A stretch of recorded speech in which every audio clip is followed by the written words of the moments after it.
Yeah, let's go.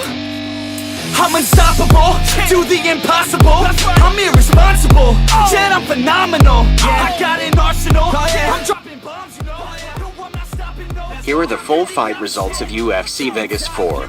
In the featherweight opener, Youssef Zalal made it 2 for 2 in the octagon with a close, but unanimous, a decision win over Jordan Griffin.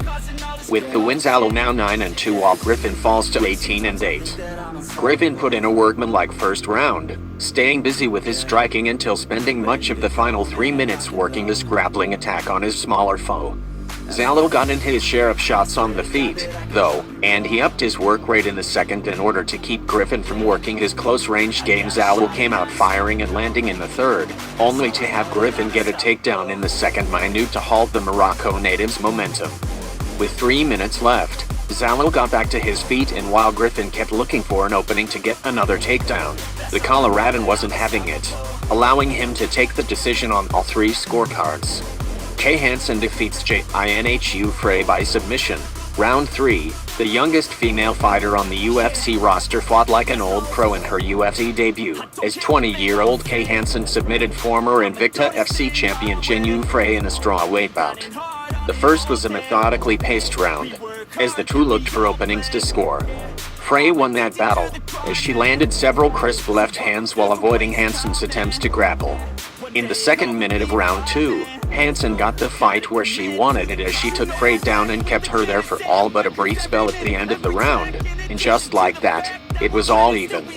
With the fight up for grabs, Frey got off to a good start in the third, but Hansen forced a takedown, and in the process, she was able to transition into an armbar that forced Frey to tap out at 2:26 of round 3. With the win, Fullerton's Hansen ups her record to 7-3 while Frey falls to 9-5. Canadian heavyweight Tanner Boser delivered the most impressive victory of his UFC run, knocking out Phillipe in the first round. Boser was using his stick and move strategy beautifully in the early going, not allowing Lins to get into an offensive rhythm. And then when Boser planted his feet and let an overhand right go, he clearly stunned the Brazilian. A flurry of accurate shots followed that dropped Lins, and a final hammer fist ended matters, with referee Herb Dean stepping in to stop the fight in the 2:41 mark. With the win, Edmonton's Boser moves to 18-6 with 1 no contest, while the Rio Grande do Norte's Lins falls to 14-5. Khama Worthy defeats Luis Pena by submission, Gall choke. Round 3, Pittsburgh's Khama Worthy broke open a close fight with fellow lightweight standout Luis Pena in the third and final round, submitting Pena to extend his current winning streak to 7. The pace was fast from the start, but it was Pittsburgh's Worthy who was the busier of the two, as he landed several kicks downstairs while throwing combination punches upstairs on Pena. Worthy was able to keep the fight standing in the beginning stages of round 3, leading to some good exchanges, but on a takedown attempt by Pena, the Death Star locked in a tight Gall choke, and that forced Pena to tap out at 2:53 of the third frame. With the win, Worthy moves to 16-6 while Pena falls to 8-3. Julian Erosa defeats Woodson by submission, DR's choke. Round 3 a week ago, Julian Erosa didn't have a fight scheduled or a UFC roster spot. Tonight, he scored his first UFC win since 2015, as he submitted previously unbeaten Woodson in the third round of a bout held at a catchweight of 150 pounds. Not surprisingly, Woodson's height and reach advantages were a tough puzzle to deal with in the first round, as the St. Louis native fired and landed effectively. At close range, Erosa was able to get in a few scoring shots, but not enough to deter Woodson. That changed in the second, as he pressured Woodson and had him on the defensive for large stretches. Woodson still landed the more effective blows as he tagged Erosa and marked his face up. He marched after his foe, took a few more shots, but when he got Woodson's neck, he had the upset secured, as Woodson tapped out to the DR's choke at 2:44 of the final frame. With the win, Las Vegas' Erosa, who replaced Kyle Nelson on short notice, moves to 24-9 while Woodson falls to 7-1. Takashi Sato defeats Jason Witt by TKO. Round 1. Japan's Takashi Sato looked to be in fine form in his welterweight bout against Jason Witt, stopping the octagon newcomer in less than a minute.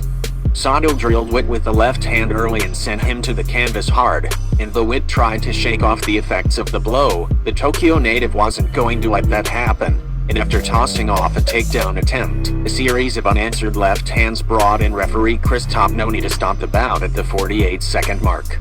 With the win, Sato moves to 16-3 while Witt, who replaced Ramis Brahimaj on less than a week's notice, falls to 17-6.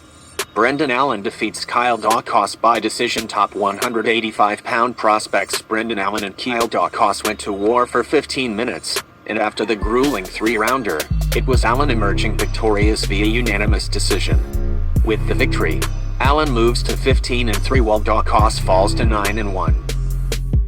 Maurice Greene defeats Gian Villante by submission, arm triangle. Round 3. Maurice Greene turned near disaster into victory in heavyweight action, as he turned a third-round knockdown into a submission of Gian Villante. Greene used his kicks effectively to keep Villante at bay in the first round, with the New Yorker unable to get close enough to do any damage to the crochet boss.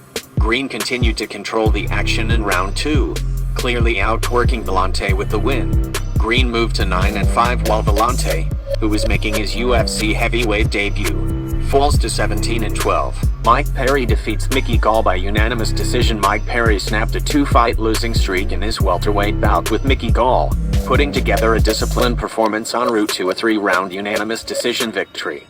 As the bout began, Perry pressed the action, trying to walk Gall down, but the New Jersey native countered well, cutting Perry over the eye in between his lateral moves. With a little over a minute left, Perry got a hold of Gall and slammed him to the deck. The zip had gone from Gall's punches in round 3, and Perry knew it. After landing some hard shots, he took Gall to the mat with a little over 2 minutes left, and began firing away once more.